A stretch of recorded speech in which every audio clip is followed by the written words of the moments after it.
You have some opening remarks? I do have some opening remarks. Thank you for asking.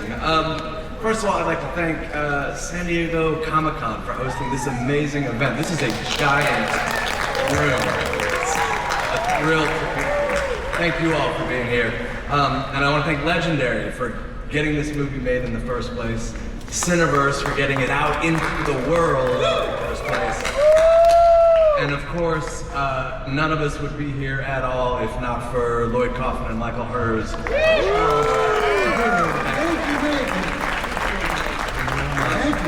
Yes, sir.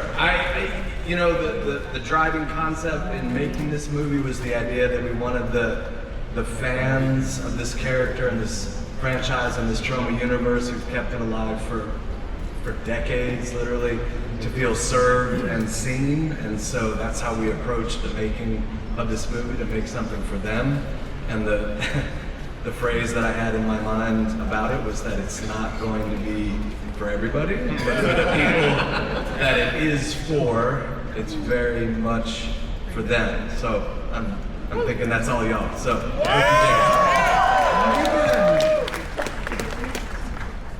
Lloyd, did you have anything you wanted to add?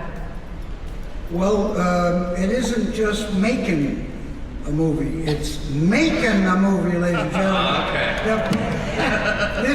Megan's Toxic Avenger is better than the Troma version. As good as it is, Megan's movie is a real movie with the pathos and the political satire and the wit and the underdog aspect and the family. It's everything we tried and didn't quite get there. But Macon has made it all his own, and thank you, Macon Blair. Thank you, and thank you, of course, to this amazing cast of people who have been so nice to a person who lives deep in the what do you call it? The reeds of the underground. Sorry, very nervous.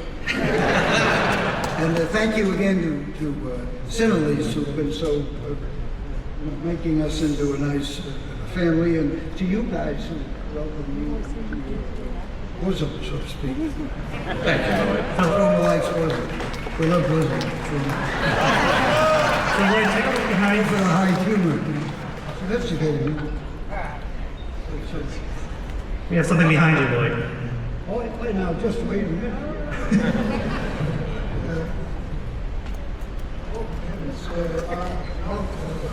On behalf of the Tomahawk tribe, on whose sacred burial ground this building was built, the Tomahawks, we pass the mop to the future. Oh. Lincoln Blair.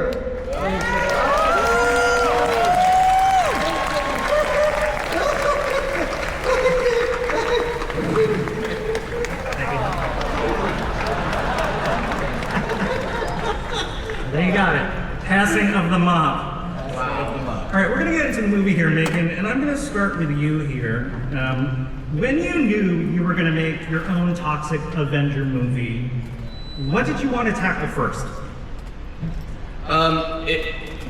The important thing, I think, when people are, if they're a fan of the original and they're telling someone who hasn't seen it to check it out, I think what they're probably talking about is it's so funny, it's so chaotic, it's so over the top. So it was more like the vibe of the original that we wanted to carry into this one. I didn't feel like we wanted to do the exact same story beat for beat, because the first one is so singular and it's done so perfectly. It's like, why follow in those exact footsteps? But I felt like if we could get the spirit and the heart of the original with a new character, with a new journey, then that would be the best way into it. So I wanted it to feel like the original as much as possible, you know? In order to make it feel like the original, did you have any non-negotiables from the outset? Well, I mean, you knew that he had to have a tutu, you knew that he had to have a mop, and I was pretty insistent that it was gonna be a performer in a suit, in other words. Like, we didn't want to do a CGI version. I felt like that's what people would expect, would be a performer in a suit. Wanted it to be rated R, just so that it could have the goopy goodness that people would expect. And I also, you know, I feel like those originals are actually, for all the kid getting run over by a car and all this going on, they're very sweet. You know, there's a real sweetness to them, and I wanted to carry that over as well too, and have it be in spite of all the blood and guts, or in addition to the blood and guts, a warm-hearted movie. Speaking of the original Lloyd, what is the special sauce of the original film that has appealed to fans and kept them coming back for more than 4 decades? Well, the word of mouth. We're a tiny company, and the oligopoly of the studios that runs the rating board, the censoring board, they chopped off Toxie's legs. They took 20 minutes out of the original, whereas Canada 10 minutes, 45 seconds.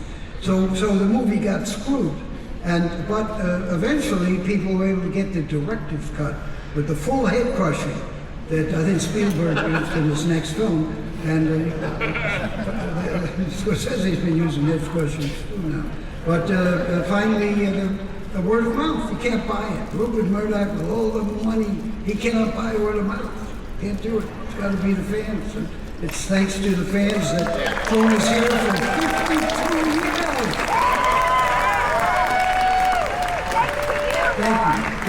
Thank you.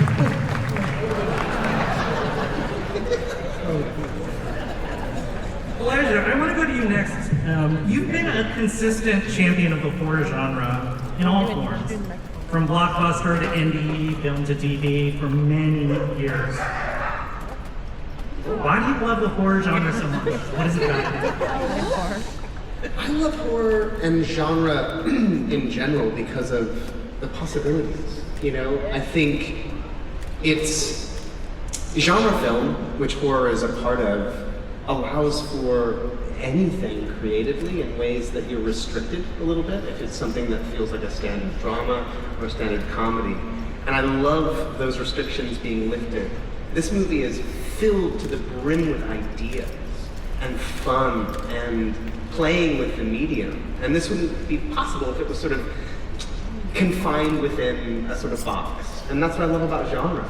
And it constantly changes and morphs, and you know, so many brilliant directors that we have come to know and love started in genre because it's cheap and easy to produce, and you can kind of, it's the thing that you make with your friends, and you grab a camera and a high 8 or Super 8 or whatever, like Steven Spielberg did, and then you make kind of horror movies and you cut your teeth on those things, and that sort of, it gives you the tools to explore. I don't know.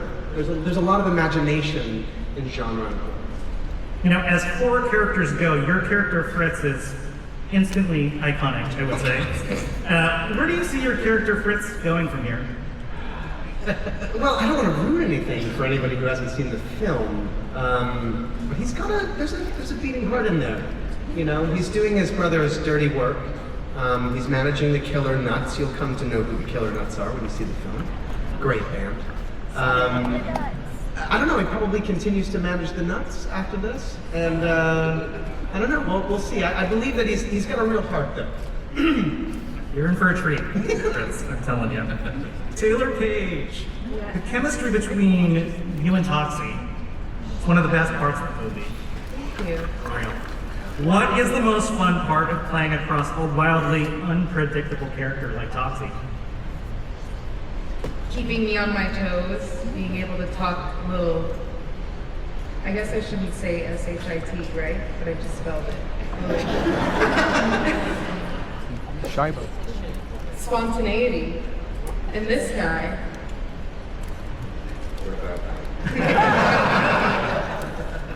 We have a little ongoing beef, so. Peter. Yeah. You and I have a beef? Sorry, we're gonna clear some air in front of all of you. In front of all of you. Taylor and I, It's amazing. It's great on screen, it's amazing. Jacob, folks who watch this movie are going to quickly realize that you've got some pretty good dance moves. Now, to me, it feels like you're holding back for much of the movie. Is that right? Where has this dancing talent been? It came from nowhere, really. We're just really having fun with it, and I will say, like, part of this film for me was just having a really good time on set, and I think you can really see that through the end picture. I think for me, like, the one thing I draw from the, like, for playing in this this role, and specifically this dance sequence, was Napoleon Dynamite. Definitely, just the way he was able to just let go and get into the groove and just pretend there was no one there. I think was just so awesome, and I just had such a great time doing that, and just figuring out the choreography and just what I can do to make it look weird, but just fun, you know. Did you get to do your own choreography for some of the scenes? Yeah, we worked with a choreographer who was really good, and it was all on Zoom too, because this was during COVID, so it was literally just me in my hotel room. Just like, I cleared the space, running around my hotel room, just figuring out this, whatever weird movements I can do that this kid would do. And it was really fun, and then the day we shot was incredible to finally get to put it all together. And I'm really excited for everyone to see it. It's really neat. Thank you. Great answer. All right, Peter, time for you here. Peter. Wow, you don't have to. This is your IMDb page reveals that you played kings, tyrants, and heroes, but never a mop-wielding super mutant. What was it about this role and this character that drew you the most? Well, I've never played a mop-wielding superhero, so there we go. No, this guy right here, the creator of the original, I grew up in New Jersey. Yes! Sometimes, unfortunately, environmental concerns are still an ongoing thing now so more than ever. But sort of the great way to get into that is through satire, through the back door, and you reach a lot of people that way, through humor. And I was such a huge fan of Macon Blair as a person and his work, that this just felt so perfect, and necessary and needed. Yeah, it was an easy guess. I know when I was talking to you right before this panel. I played a tyrant? Say that again? I played a tyrant? I don't remember playing a tyrant. Okay, you said I played a tyrant. What tyrant did I play? An elf? Beg your pardon? I don't remember my character's name, but he was no tyrant. This is He was a the book publisher. How dare you? It's Tyrion. That provides He's saying Tyrion. children your households with Christmas love every year. All right, Miles Finch, tyrant. In speaking with you all prior to this panel, you all spoke really warmly about working with Macon. Clearly, a director you all respect. Peter, can you kind of encapsulate? Yes, Mr. Blair. Yes, Mr. Make it good. Can you kind of describe what makes Macon such a special director?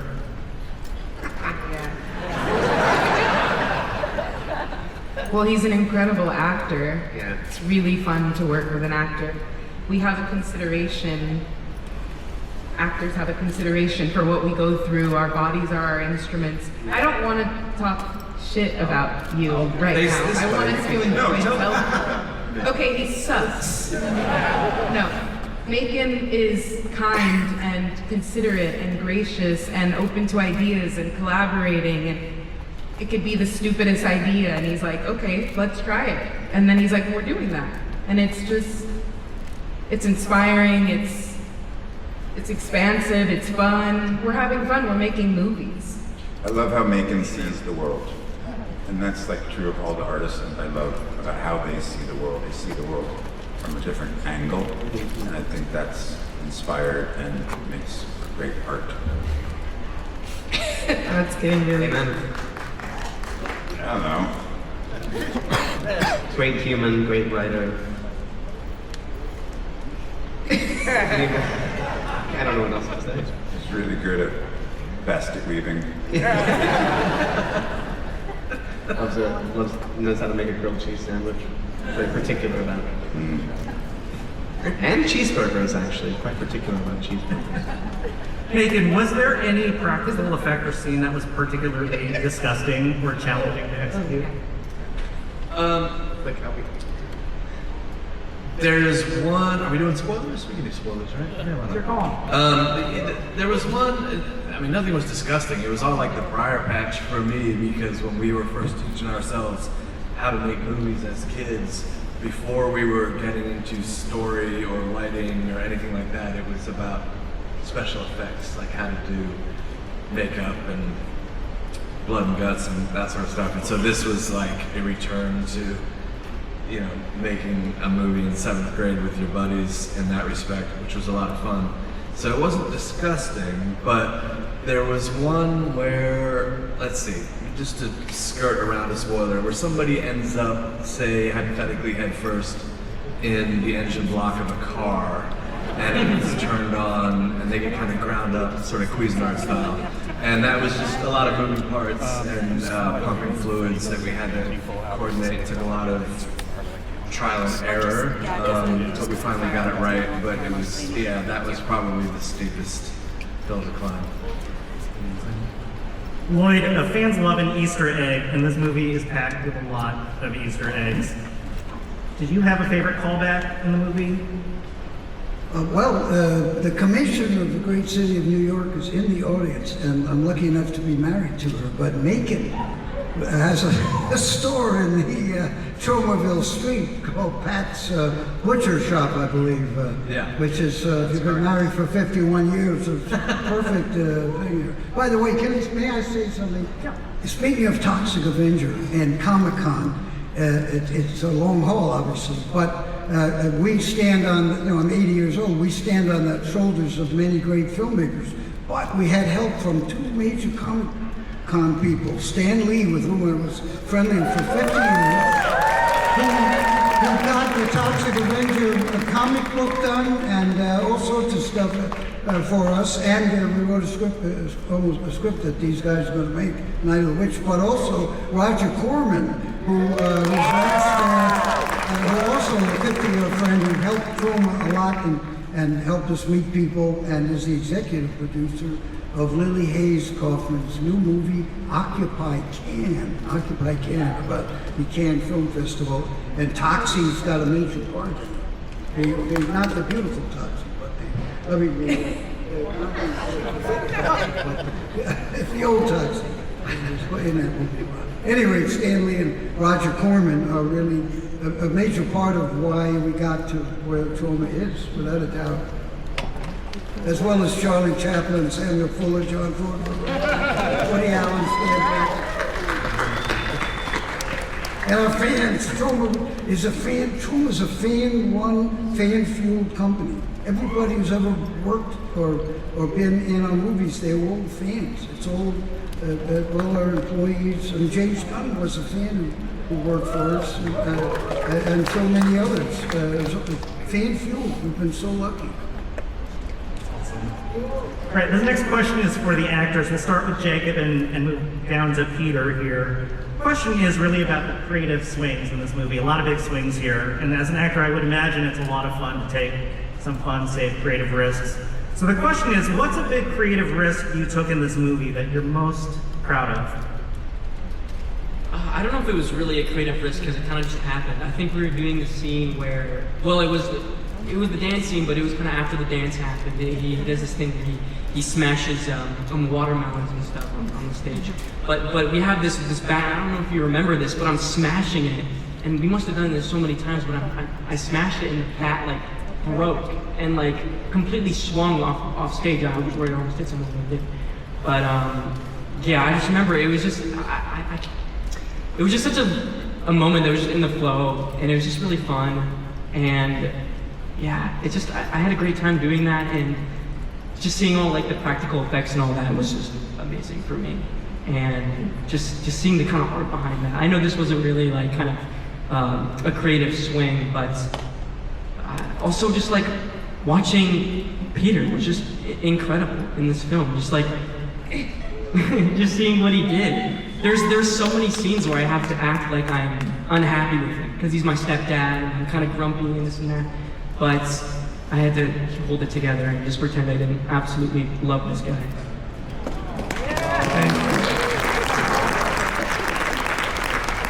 And it's called Smashing Watermelon. Yeah. Taylor, what about you? Guys, I'm 3 months postpartum. My baby brain is like, I've spit up on me. I'm like, I don't know how to formulate sentences, but let's see, we did this 4 years ago. I got to roll off of a hill with a hard drive that was actually rubber, but like pretty, how high up was that mountain in 700 Sofia, feet. Bulgaria? What was that? 700 feet. 700 feet. I rolled down a 700-foot hill. I wheelbarrowed down. I think it was also just my idea. He said 7, not 700. 700. He said 7 foot. Okay. Look, I gave the disclaimer. I can't put sentences together. But being able to, I mean, I got to improv a lot. Got to jump off of shit. I said shit. There were a couple times where I'm like, I can do this, because I was a dancer first, and Megan's like, we can't have you break your legs. We're in the middle of COVID. Like, we need, and I'm like, I can do it. And I got to pretty much do almost all my own stunts and hit someone in the head with a toilet. I could keep going. This isn't about me. So anyway, Elijah, your turn. Creative swings. I mean, the moment I got the script, Macon sent it with a conceptual drawing of what Fritz was going to look like, and I was so thrilled. This like greasy, stringy-haired, mostly bald, hunched over with a cane, sickly, and then I read the character, and it was unlike anything I'd ever played. So look, the opportunity to transform is really fun. It's so fun to get to like play in that sandbox, and what Macon did with this film was create a really fucking cool sandbox for all of us to mess around and play around in. It was a total blast, and to transform in that way, and the voice was something that was like the last part that I hadn't quite figured out. He's very sickly, coughs a lot. He's not well. Yeah, it was born that way, guys. But and that was the bit that it was like the last second I was kind of anxious about it, and I think it was during a camera test or something. I just tried it out. Like, it's great. Whatever. I'm like, all right, cool. Hey, going with that. Peter, The greatest risk. creative risk you're most proud of. Okay. Well, I guess I had to relinquish control of about 70% of my performance, and I'm a control freak, especially when it comes to... Are you?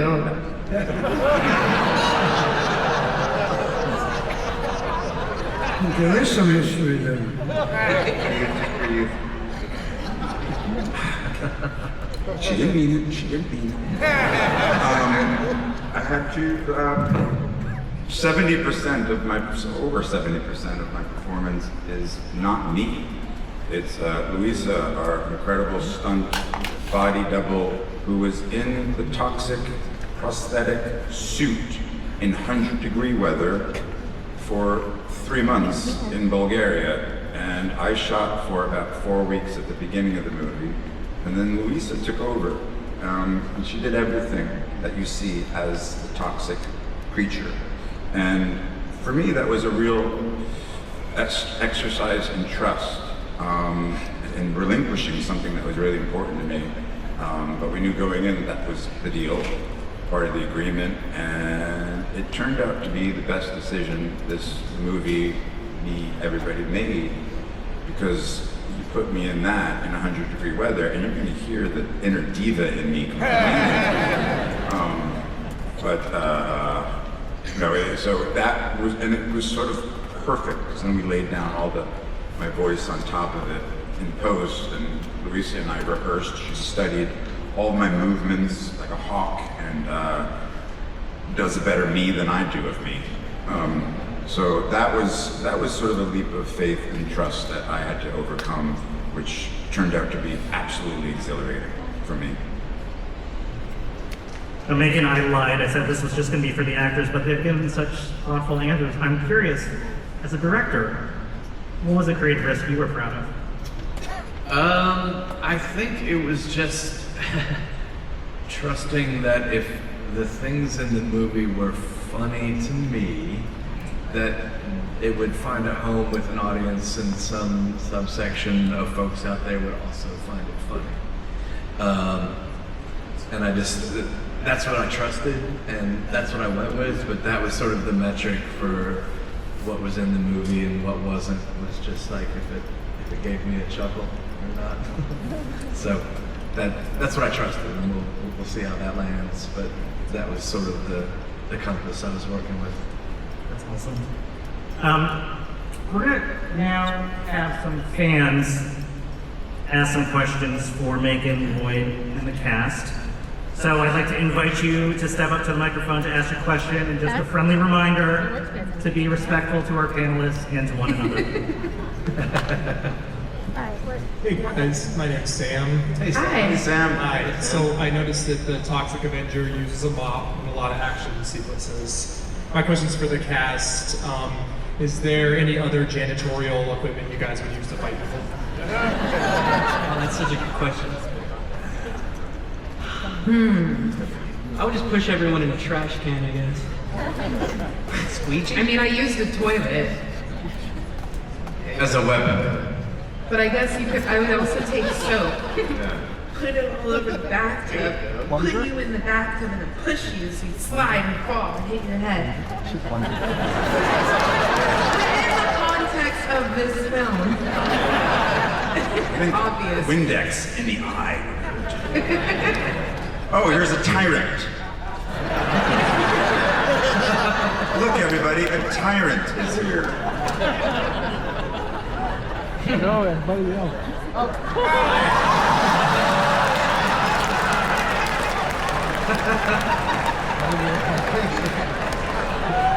My question is for Peter, aka Miles Flinch. Naturally.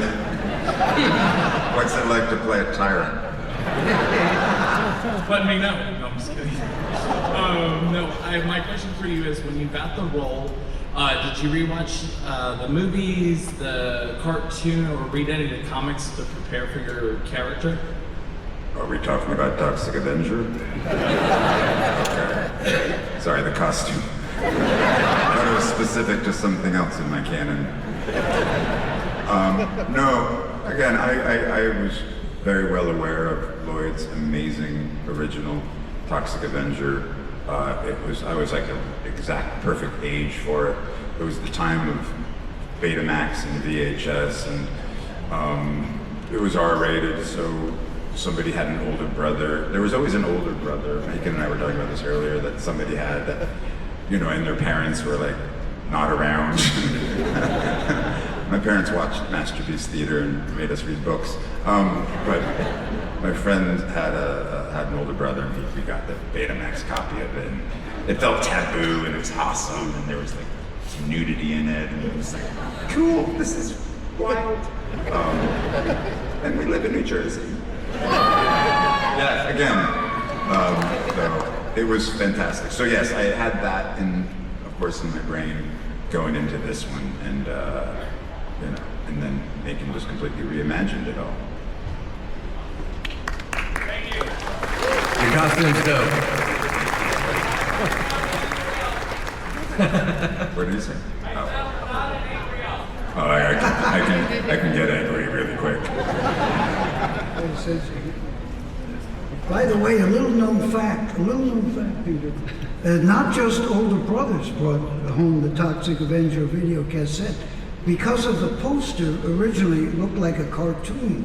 Many grandmothers brought it home and put it in the video cassette player and then left the room with the little kiddies watching it. The psychiatry industry... Grandma's gonna go have her cigarette. And her scotch. Many psychiatrists are very grateful to Truman. Hello everyone. Question for Peter Dinklage, and my question is... There's other people up here. So you have co-stars who have respected you to the point that they're worried about working with you. How do you work with These people don't respect me. Sorry.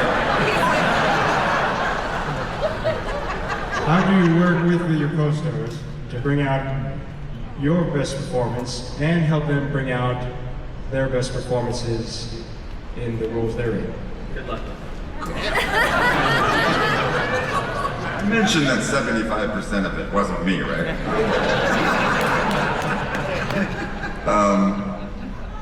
No, I mean, Jacob, the youngest person up here, is one of my favorite actors. You're only as good as the actors you work with, truly. And if they don't bring their game, you don't bring theirs. You don't bring yours. So it's such a experiment in trust, and it's a strange profession because you just meet each other and then you're doing these scenes together. But no, it's everybody up here is top notch. Lucky.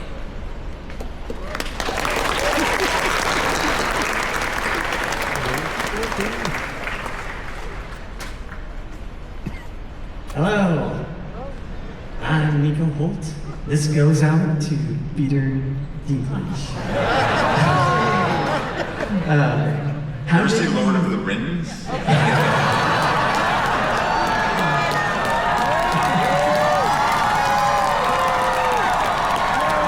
I wasn't in that.